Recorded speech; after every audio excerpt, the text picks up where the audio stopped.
point where I needed to kind of sort of get out of Texas, so it worked for me.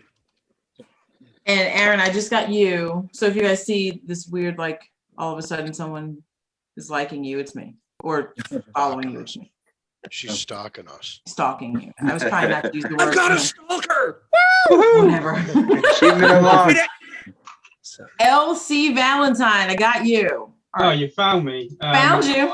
I've used Twitter about 3 times ever, so it's not a thrilling Twitter to follow, I'm afraid. Okay, we are live, just so you know. Well, then there we have it. I won't. He's I'll got just 3 work more on it. interesting things than I've got on there, so I think you're good. That's all right. Live is shooting off the cuff, so Mick, I'm looking for you now. Probably under Michael. Okay. But okay, Michael, what's your last name, Michael? on a page, share to a group. Horror, supernatural, cult. She's coming to get you, Michael. Yeah, you know, just this is Catch me supposed if to you be a can. sneak, but it's not really sneaking. I'm not really sneaking very well. Well, and it's horrible because Michael Collins, I found out, is like one of the most common names, and especially for like writing. So Really? I didn't really think that one all the way through, because you know when I Google myself, about a half a dozen other people come up doing way more interesting things than I've ever done. So it can be depressing. All right, now let's just hope Joe will accept our post. If it helps with the name thing, the reason I'm LC instead of my real name, which is Lee, L-E-I-G-H, Valentine, is Lee Valentine, spelt my way, is a blonde beautician writer, which doesn't really have the same impact for horror when you're a No. horror writer. No. Yeah. It's not a great crossover. So Lie, I you're was wanted like, by the, don't I'm lie, gonna you're call wanted by the myself something FBI. else. It's a Homeland Security thing. Yeah, exactly. Right, the goodness. NSA gets involved. Okay, we're gonna start things off here. Hi, everybody. I am Becky Naron. Oh.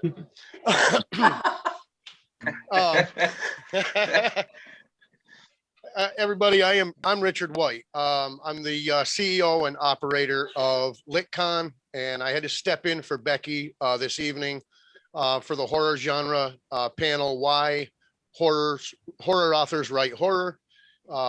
Because she had a little bit of some technical difficulties, and we wanted to make sure that we got this out to the readers and the other horror authors to enjoy. So without further ado, we've got a whole bunch of horror authors here. I think we've got a couple of more that are going to pop in shortly. They're working on getting home, but they're going to discuss why they write horror. And just to give them an idea of how to introduce themselves, I will introduce myself formally. My name is Richard White.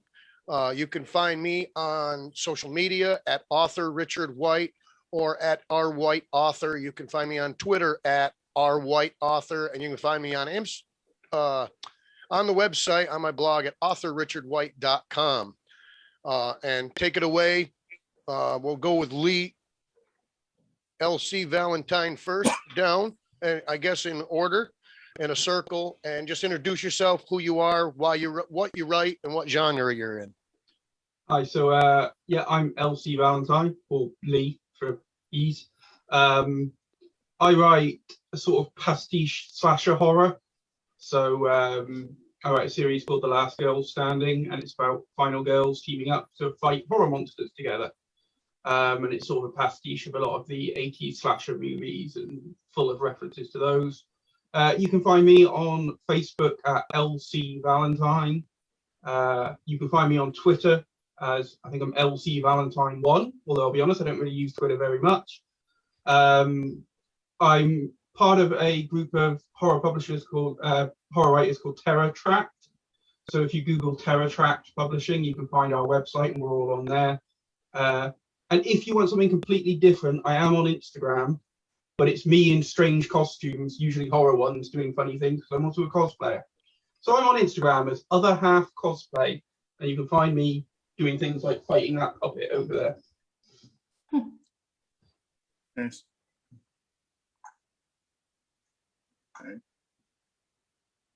Sorry about that. That was me. Okay. I'll mute myself. I was opening up the thing so I can monitor chat. Go ahead. We can't see who's next on your screen. Okay, well, one of you just run with it. Derek, I guess. Sure. My name's Derek Austin Johnson. I'm a writer. I'm a horror writer, for lack of a better way to describe anything I've done. I've written stories for Terror Tract, had other stories in various publications. What I write is kind of all over the map. I just go wherever the muse drags me. And you can find me on my website, DerekAustinJohnson.com. I'm on Twitter and Instagram as at DAJ42. That's pretty much, that's the exciting life I lead. So. I can go next. Okay, go ahead. Okay. My name is Elmarie Wood. I'm a psychological horror author.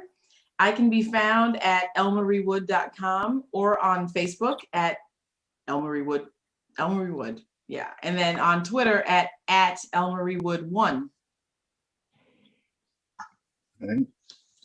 I'm Aaron Lebold, and I also write psychological horror.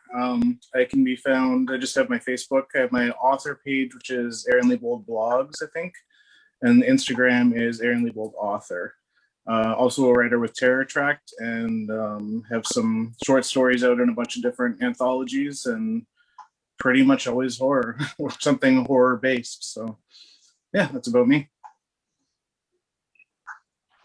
My name is Michael R. Collins. You can find me, usually it's under Michael R. Collins Author or Michael R. 4224. I write horror, dark fiction. I have a book coming out with Terror Tract sometime this year, I hope. And then some other stuff, mainly, like I said, just horror, dark fiction, and just whatever the evil monkeys in my head tell me to write, I just go with it. Safer that way. Yes.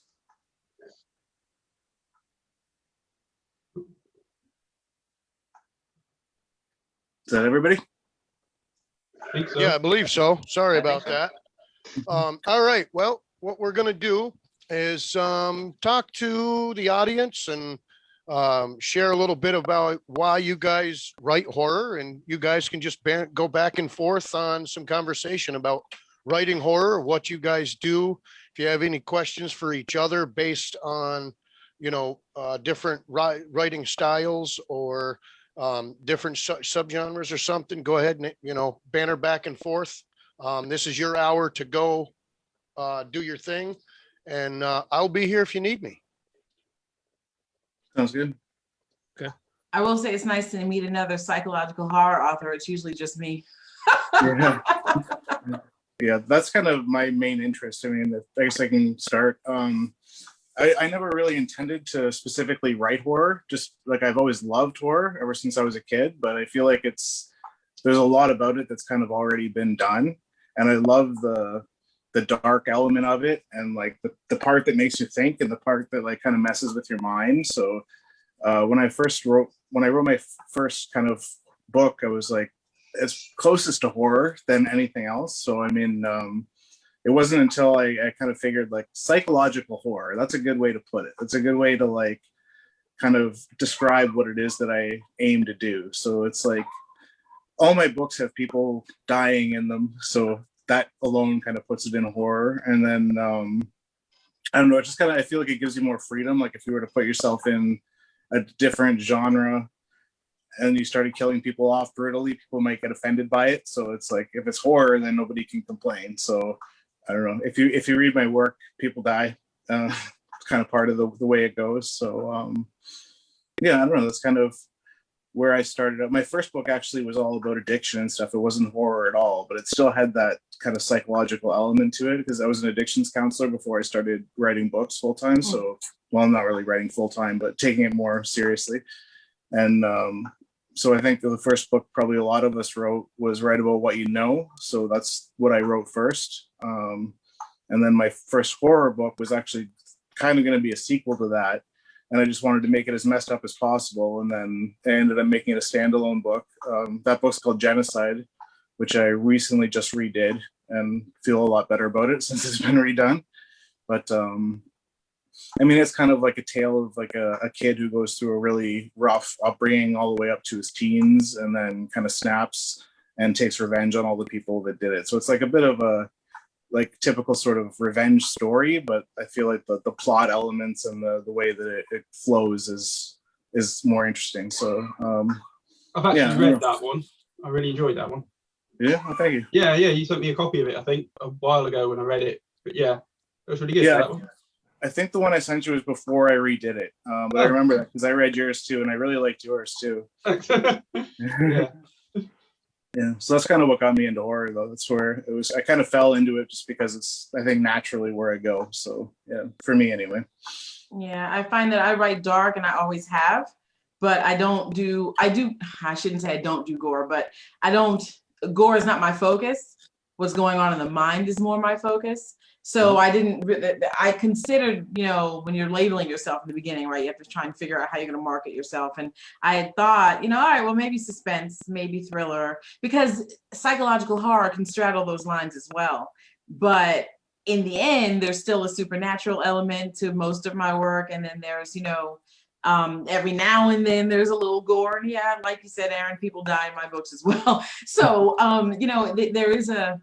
there's a point where you say to yourself, the labeling almost doesn't matter as much. I think that the clarity about the fact that this is going to be scary is what's important. So I kept it in the psychological horror vein because that's what fit most. And that's my style has almost always been that. Every now and then I venture out to write, like a zombie short story. I've done one of those, which is kind of fun, or I love vampires, but most of the time I just like watching or reading about vampires. But I have written a few, like my second novel is a vampire novel, and I've written a few short stories. But most of the time, I mean, I like ghosts. Like if I'm going to write like an antagonist, a horror antagonist, and be like legitimately writing about a specific baddie, I will pick a ghost. And because it kind of makes sense, right? Because then I can slip in the psychological horror aspect of it as well, because, am I seeing the ghost or am I not seeing the ghost? Is something happening in my mind that's making me manifest this? And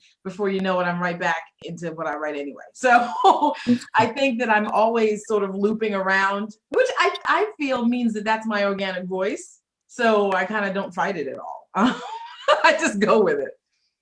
Nice.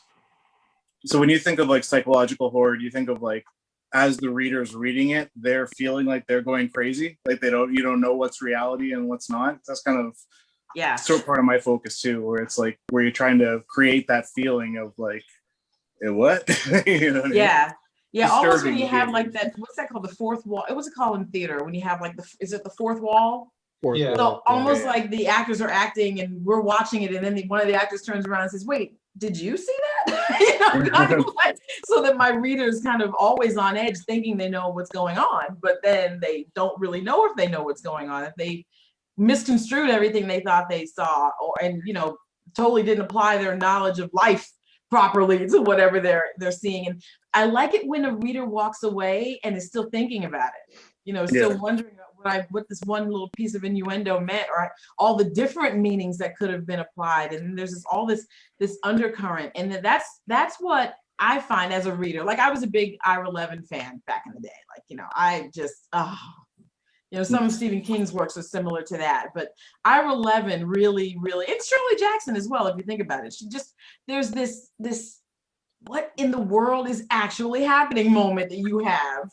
And it sticks with you. They give you your ending and you walk away, you finish the book, sure. But then there's a piece of it that you're like, I don't know, I think I might have missed something. And I kind of like that. I think that if you can engage our readers, that's the whole goal for me, at least, engaging the readers such that they don't forget Elmarie Wood when they put the book down, and they later on may mention it to someone else, and then now they're talking about it and having these debates and discussions. And what's beautiful about one of the high points about what we're dealing with now is that Zoom exists, so we could do a book club via Zoom, and I could answer these questions, and these kinds of things can come up, and we can do panels like this and have conversation. And that's unique because, beforehand that access didn't exist. So, yeah. Awesome. Trying to change my lighting here. All of a sudden the sun's going down and I'm getting weird lighting back here. I think that's kind of the measure of like success for an author, though. I mean, book sales are obviously good, but if you're leaving your readers with something to think about and like they're thinking about something you did even after they closed the book and put it away, I always kind of felt that was a bigger measure than, those dollar signs. Although the dollar signs are nice. I wouldn't know. I wouldn't know I about wouldn't the either. dollar sign. So Yes. That measure of success in terms of money that changed. I would say it changed I missed it, right? 80s, 90s, when people were putting out books and you could actually tangibly see, hey, this thing is flying off the bookshelves. That's different. The world is really different now. I mean, Amazon rankings are not, I don't know what they're rated on. I don't know. I'm confused because it changed by the hour, don't they? Or something like that. And so it just doesn't translate well into the same measurement that we might have as people who were on the outside during that time, looking in and saying, oh, wow, people are making a lot of, we don't know. They might have been, but maybe they weren't. And it's because everyone can self-publish now too. And there's so much competition out there. Like for someone who's a reader to try to sift through all the options that are out there, it's hard. I mean, even if you're a good writer, there's a lot of good writers out there. So it's hard to get yourself noticed, right? Like, what can you do? You know what I mean? Add to that, even if you just want to try to keep up with some of this, the sheer, just in our small corner alone, the sheer volume of good small press material, the sheer volume of good indie material is so staggering that you would be, I'm amazed at anybody who is able to, keep up with any of it. Yeah. Honestly. We also, I think, I don't know about you guys, but I found that I'm a new author. So my first book came out last year, smack bang in the middle of, I don't know if you guys have heard about this small global pandemic thing. Oh, that thing, yeah. Right. There was a news article I saw, maybe. Right. And it's literally like I might as well have just shot myself in the foot because I cannot go anywhere and sell it. Yeah. So I actually have like a network of contacts in local conventions and things for book signings and stuff that I've been working with for years and was ready to go out and, sell. I haven't been able to do one. Everything I've had to sell is online. Trying to sell an indie book online is just like, it's pissing in the wind. It's, there's thousands to make anyone notice yours is so hard. It's like watching Netflix or Prime or whatever. It's so hard to figure out what to watch because there's so much content. And those are the two big ones. There's all these new indie ones coming up. It's just it's very difficult. Exactly. I think that's exactly it. And I'm certain that there are thousands, if not hundreds of thousands, of novels out there that if they could get into the right hands would be smash hits. Yeah. But there's just too many, and it's so hard to get yourself out there. Marie talked about the the heyday of the 70s and 80s and even to the 90s to a certain extent of the horror paperback boom. I mean, we've all read our Grady Hendrix, I'm sure. But having said that, and you thought that there were so many of these things that you could pick up in supermarkets, and that seems like a snow cone off the tip of the iceberg at this point now. Yeah. But I don't know. I mean, like, at least there's the fulfilling part of it, right? Like, I look forward to writing stories and always getting ideas, and I don't know. And regardless, I think it's kind of cool. Like, you know what I mean? We're all leaving something behind when we're done, which is kind of cool. No matter what, if it made money or, you know what I mean, made us known or anything like that, we're still doing it, which is a lot more than a lot of people can do, right? So I don't know. I think it's kind of cool. And I got a lot of respect for all you guys too that do that. You know what I mean? It's not easy to write a book. I think people think it is, but it's really not. Like, you know what I mean? Oh God, it's no. And agreed. I think that, like I was gonna lead to that, the whole measure of success has to change within us. What does success actually mean? It doesn't mean, millions of dollars. It could. I mean, who doesn't want it, right? Who's going to turn that away? But at the same time, that's pie in the sky. I mean, for me, writing is completing a piece. You know, writing is looking at it, saying it's good, reading it, engaging someone, anyone, even if it's just my neighbor, and I say, hey, check this out. It's that I came up with a story that was actually engaging and interesting to someone else, and that's exciting to me. And I think that if we go into it, I mean, if I were to ever tell anybody new, right? And I mean, I'm talking about brand new, haven't written anything down. If I were to tell someone, don't look for the money. This has to be a labor of love, or else you're really not going to enjoy yourself. Because there are times, I mean, rejection letters are no fun, and no one's going to, people will try and tell you it's not a big deal. They are annoying, and they can get under your skin after a while. Yeah, you get thick skin after a while, but that takes some time. Yeah. Oh yeah. So if Hey, you don't guys. love it, Sorry, we've got a couple of questions here on the I Facebook can't see page the question. that I promised I was going to keep an eye on and then didn't. Very cool. So our questions, we have got, writing horror, do you still feel a connection with each character and still feel the sadness when you have to kill them off? And we also have, what gives you the inspiration of the horror stories you write? What thrills do you want to throw at your reader? And those are both from Sammy, who I know.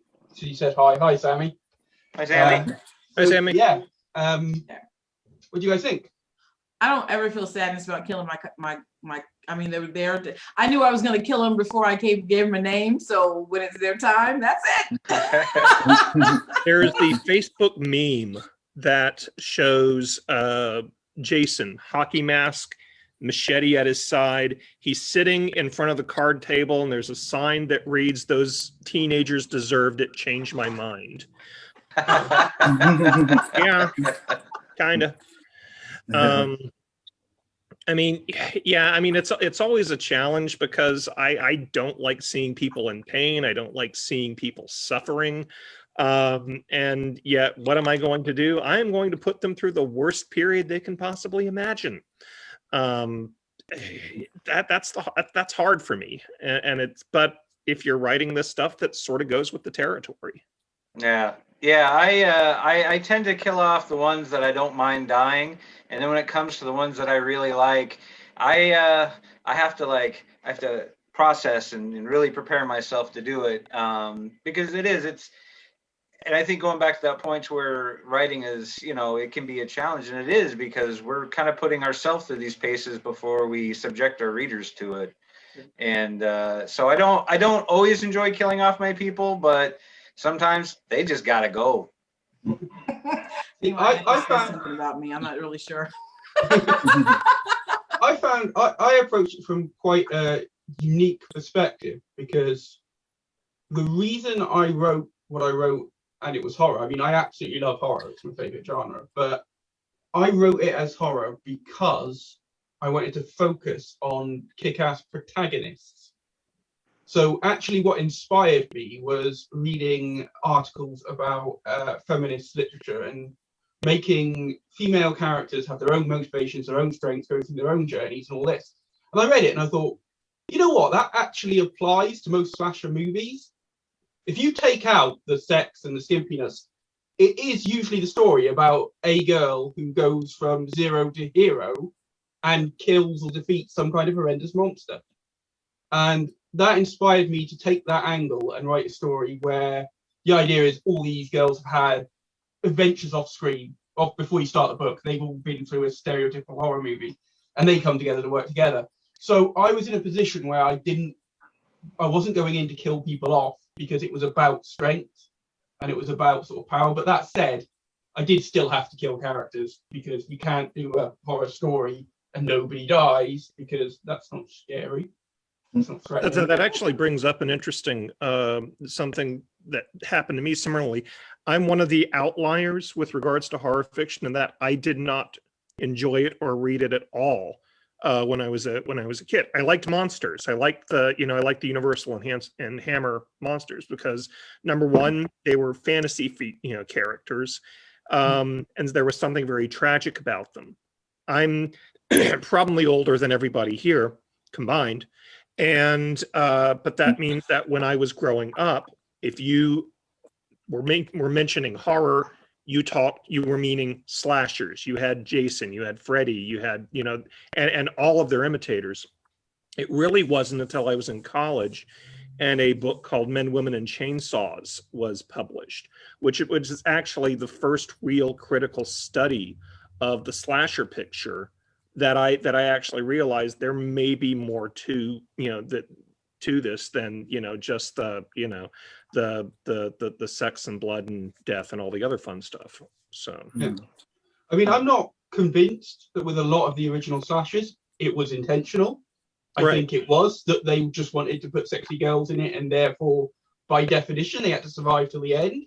Yeah. But that said, you can still read it that way, and you can still take those bones out and do something with it, which is what I wanted to do. So my book was all about empowering women and telling stories with strong, quirky, different female characters and a female villain, and there's very few men in it, and the ones that are die pretty much straight away. Which, you know, Kind of along the same lines. I'm sorry. It's kind of along the same lines as you, Lee. Like having more of like, I don't really get attached to my characters as much as it sounds like some people do. I more like try to have what the story is about. Like I try to have some kind of a message to the story, even if it's a bit of a twisted message. So like the characters are kind of representatives, you know what I mean? Like that's, so I don't feel bad killing them because usually there's a point to it for me. And what was the second question? Was about what do you try to leave readers with? Sorry, let me just pull it up again. What gives you the inspiration of your horror stories that you want to write? What thrills do you want to throw at your reader? My inspiration for like when I think of horror, I think of trying to freak people out. So I try to like think of real life things that people are afraid of and kind of amplify them. So my stories don't always have like super happy endings either, because to me that's kind of part of the process of like, you know, it's still out there, you know what I mean? They might end up next to you, you know what I mean? Like that kind of thought process of like leaving it a little bit open-ended, but still feeling like it closes itself, you know, if that makes sense. And then that tail came out like it was coming out of your back. That was great. No, I see it now. That's the psychological horror side of us, right? It's not, there's no happy ending in mine. You don't know if it's over in mine. You might be, you know, go just take, when the lights go off and it's dark outside, you're now going to think the story's in full swing and you're part of it. So, I mean, I'm not leaving there's no thrills specifically, I guess, aside from making normal daily life just a little scary. Like I try to unsettle. I don't want people to feel comfortable with what they think they know is the norm. So I really like to do like when I'm talking about this with students, because I can read that one, yes. When I'm talking with people about this, every now and then I get the opportunity to teach about writing, and I'd say for them to go and consider going to the supermarket when we could all do that and see each other's faces, you know, maskless, but you know, now don't do that. But if you could, imagine watching the guy picking out whatever, loaf of bread, cheese, meat, just silently going through their process, right? But watch them, right? You don't know what's going on in their head. Why are they buying the materials they're buying? Like, why is that disinfectant spray in their cart? Why so many paper towels? Why is there Motrin? What's the deal with, you know, the cold medicine? Okay, in combination, oh, they picked up some masking tape. What is actually happening over here? And nothing is happening. Someone's picking up their list, right? But you can, if you just pay attention and let your mind wander just a little, we will all individually terrify anyone purely by existing. And that's the beauty of, you know, the difference of every person. We don't know what's going on in any of the houses next to us, in the apartments next to us. We don't know what's happening. And so from my perspective, I want to make sure people realize that reality you think is so firmly under your feet. Nah, it's not really. That's actually something I love is what the character in Mario Vargas Llosa's Aunt Julia in the script writer calls the impact of reality. You know, kind of that thing that Philip K. Dick used to do where, you know, you think you know what's going on around you and then everything starts melting and, you know, you're in an entirely different situation. Guys, should we just quickly welcome Rob, because Rob Shepherd's just joined us. Rob! Hi, Rob. Hello, everyone. Rob, do you want to just quickly introduce yourself and let people know where they can find you, like, social media links and stuff? Yeah, well, thank you very much. I'm Rob Shepherd. Basically, you can find me pretty much on all the socials: Facebook, Twitter, Instagram. I've got all my useless stuff up there, mindless nonsense, usually my books. Yeah, just hit me up in all of those. You'll find me along there somewhere. That's me, really. What else do you want us to? Where We've is just he? got another question come in, actually, guys. Of your characters, which was your favourite to write? Please name the book or story title where the character was introduced. So, yeah, should we just go around the circle, I guess? Sure. Mick, you're next to me. Do you want to go first, or do you want to think? No, I already know my favorite Go on, character. then. My favorite character is actually, it came from my first book. Her name is Twyla. And it was, she was a shape-shifting private detective. And she was kind of a female version of me, only way more grumpier, which is kind of hard to believe if anyone who's met me. But no, she was my favorite character because I was almost idealized because she really didn't give a shit. And sometimes I give too much of a shit. And she just did what needed to be done. She was just a lot of fun to write. And she kind of became more of my favorite afterwards because she was a character that people really seemed to connect with. And so that kind of made me feel like, all right, maybe I am actually doing something that's kind of worth the damn. Nice. I was sitting with my eyes pointed up to the ceiling because I'm torn. I really love this one character, but I think my favorite is my most recent one. The Promise Keeper. No, that's the one. I must be her then. I don't know. Well, I've got two favorites, but I'll talk about only one. Patrick is probably my favorite. He's coming out of The Realm, which is my most recent book. It came out in October, and Patrick finds himself in a predicament that he never would have expected. Everything he had been taught was false, and everything, he thought he knew about life and death and the afterlife was garbage. It was not at all what he was walking into this thinking. And he didn't even understand how he'd gotten there. He wasn't ill. He wasn't, nothing was going on. Suddenly he's dead, and he's got to navigate this new space that he's like, what is this? This is nothing that I expected.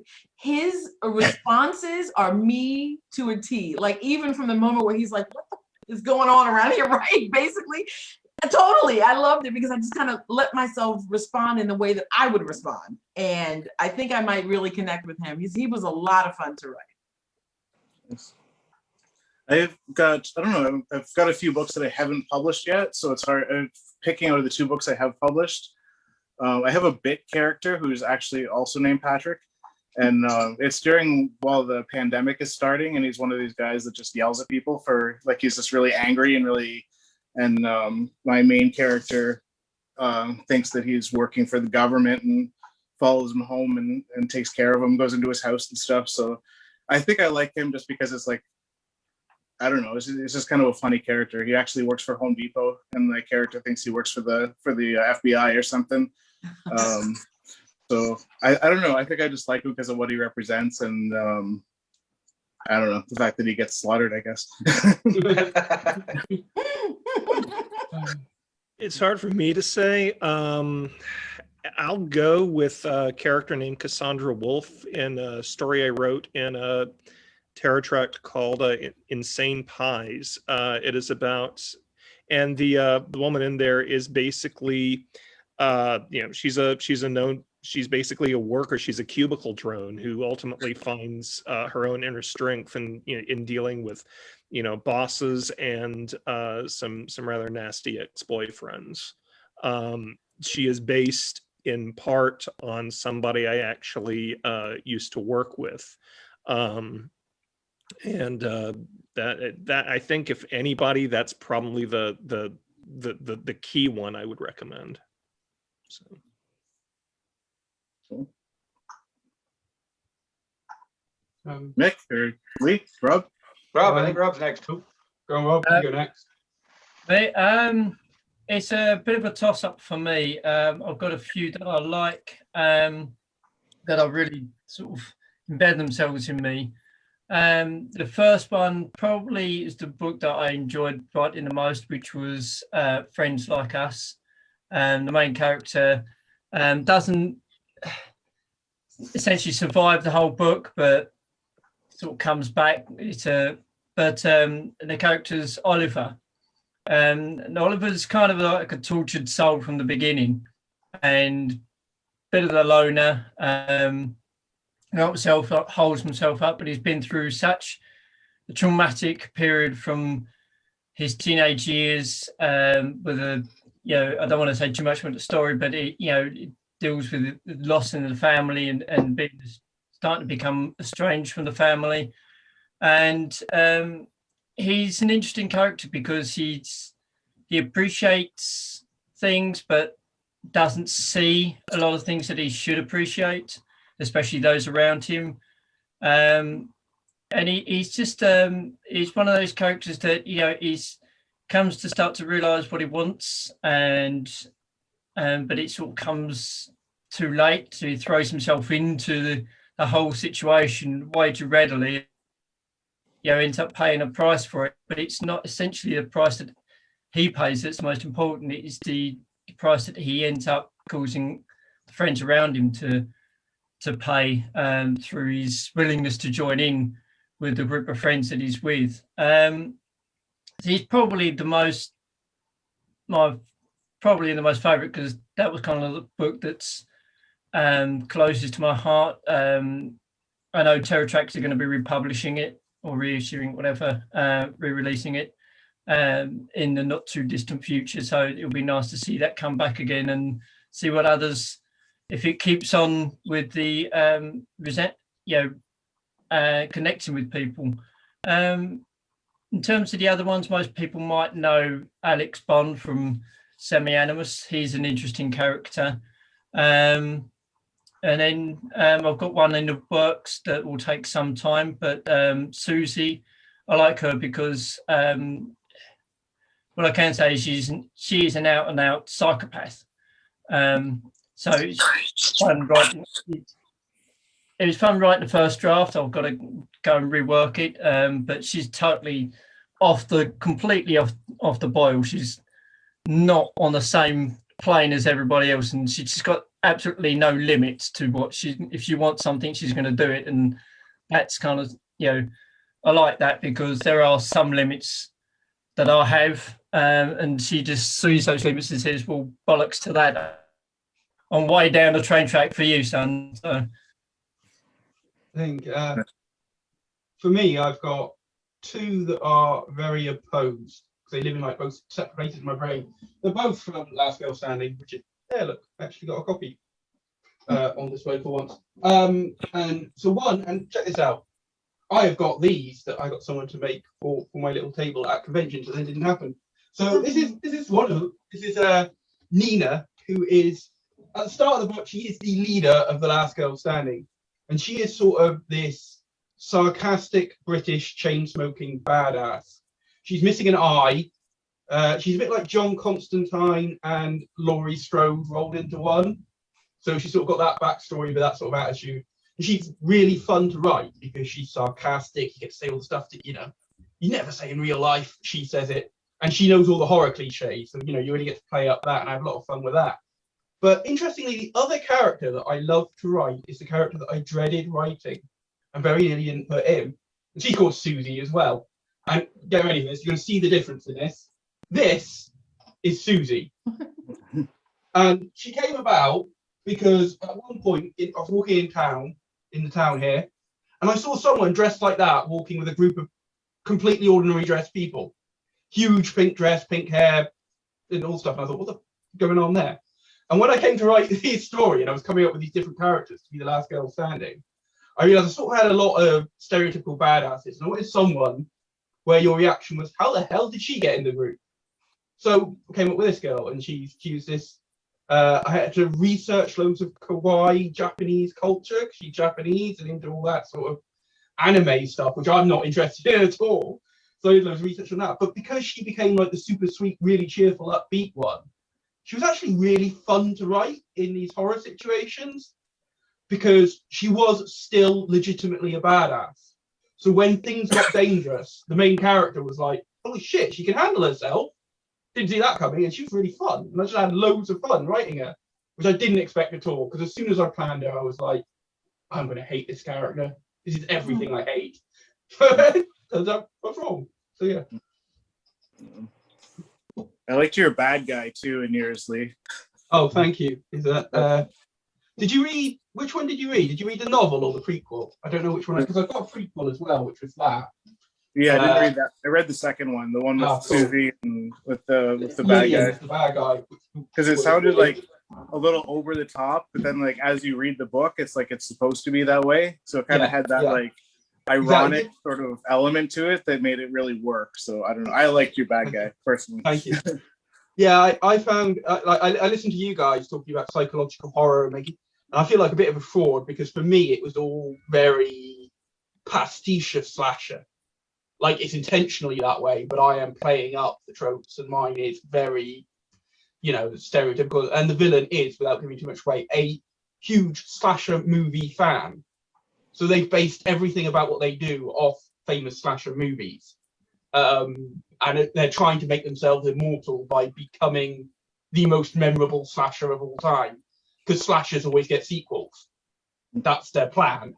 And so it's that sort of pastiche parody, it's still a legitimate storyline, but it has that sense to it. So yeah, I kind of always feel a bit of a fraud when I'm hanging out with real horror authors. To me, that's the beauty of it all. Yeah. I mean, not to cut you off, but that's the beauty of the genres, the subgenres. There's so many places for us to fit, and we can all sort of bring that, our own flavor to the table, and it works. Oh, Aaron and Mick, can you please share your book titles for your characters? That's from Damien Richard, who's just asked. He's not read any of them, and he's building up his list. Oh yeah, mine was Night Shall Overtake. That was my first one. Mine's called Quarantine, and it's on Amazon too. I have another one called Genocide, but Quarantine is the one that I talked about with the character. And now we have a follow-up question from Richard. Do most of you follow the stereotypical tropes in horror, or would you like to try and give the horror genre something fresh?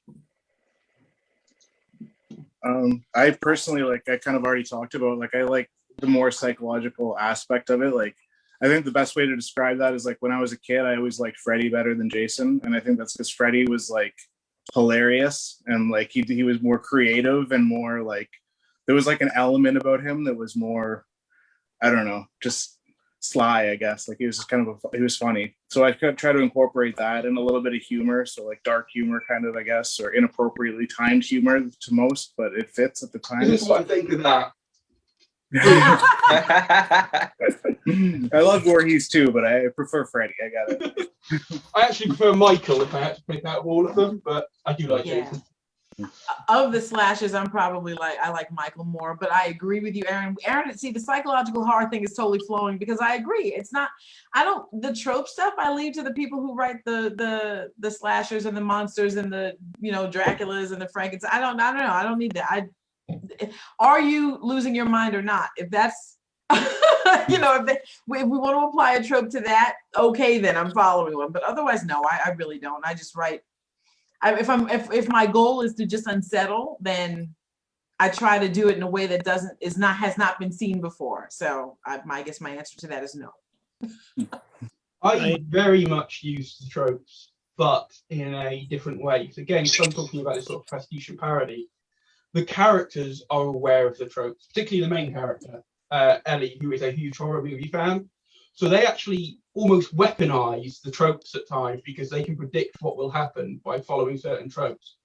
So an example early on in the book is they discover the rule, if you say there's no way it could have survived that, it definitely survived that. That is one of the core rules of the book. So no matter what you do to kill the monster, if you say that sentence, it will burst out of the ground and come after you at that instant. And sort of that gets seeded and reused in the book a lot, where they use it essentially at one point to summon the monster because they need to catch it. And sort of, I use a lot of tropes and references, but hopefully I use them in quite a clever way, so they never go unacknowledged. They're always there and being used in a way that kind of fits the story. I don't I think think- them consciously. I by and large, I try to avoid trope as often as I can.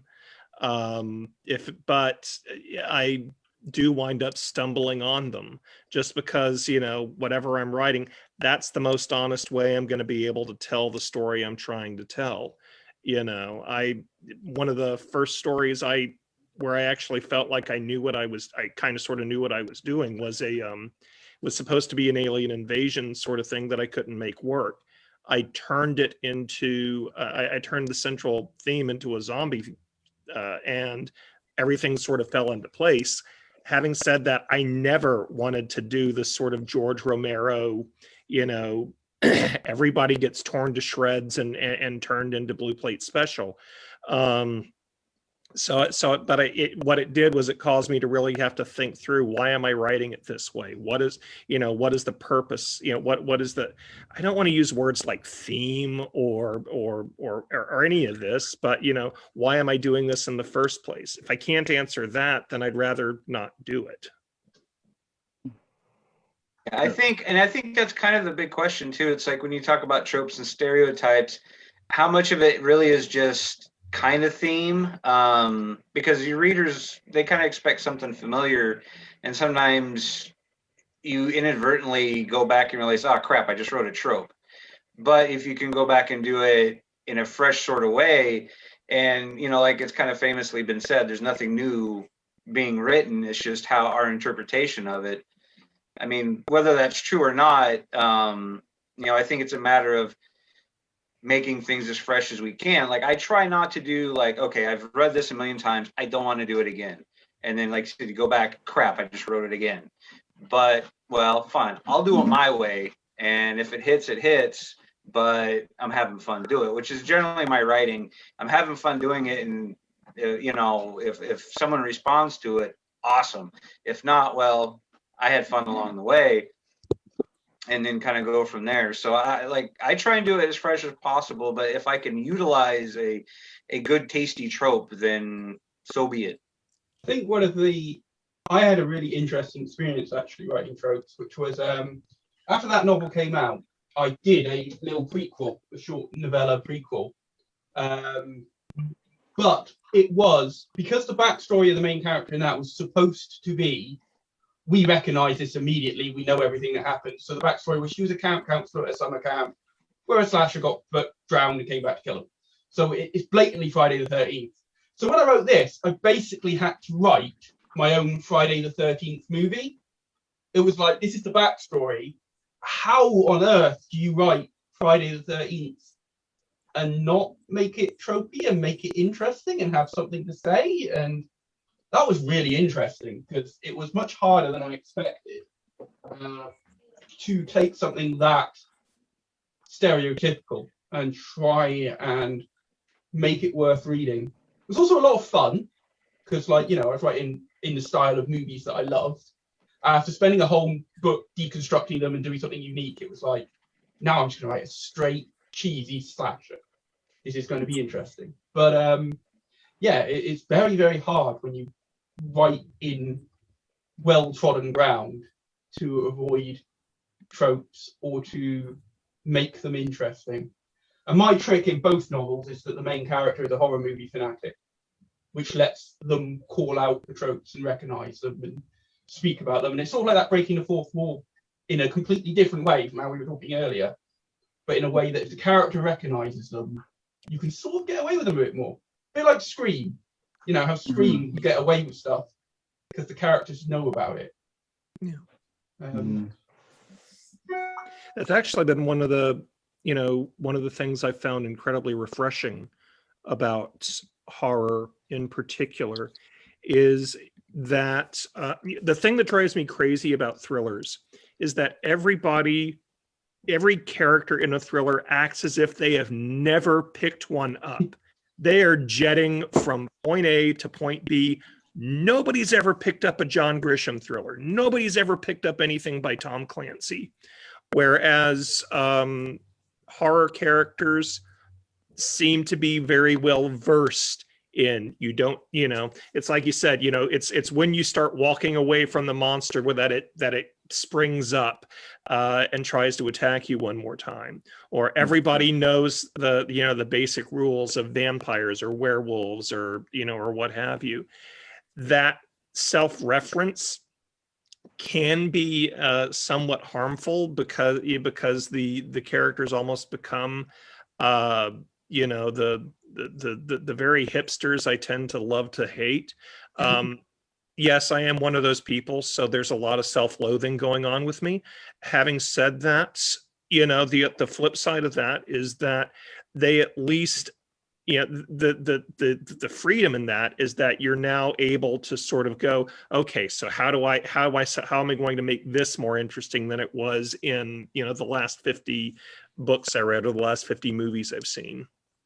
I also think, and I don't know how you guys feel about this, I think though that it could be used to make a situation a bit scarier, because if the characters can think, are like, I know what I would do in this situation, it reflects on you. Because how often do we watch a horror film or read a horror book and go, man, that wouldn't happen to me.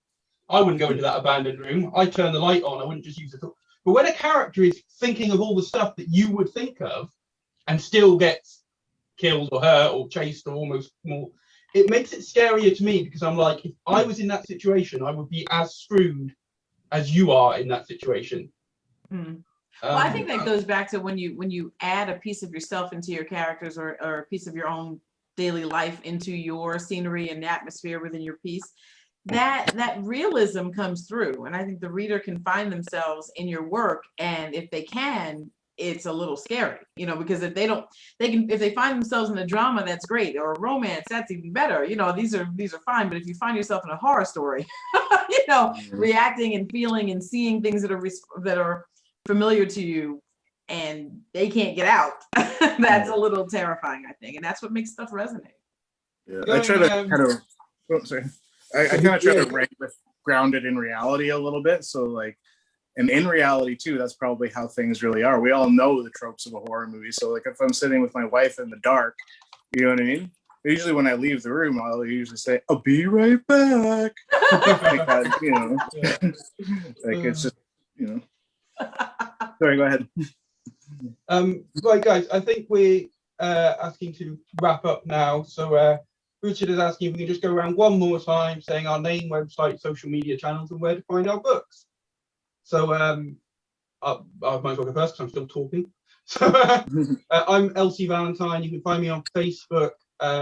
You can find me on Twitter, but don't expect me to be overly active.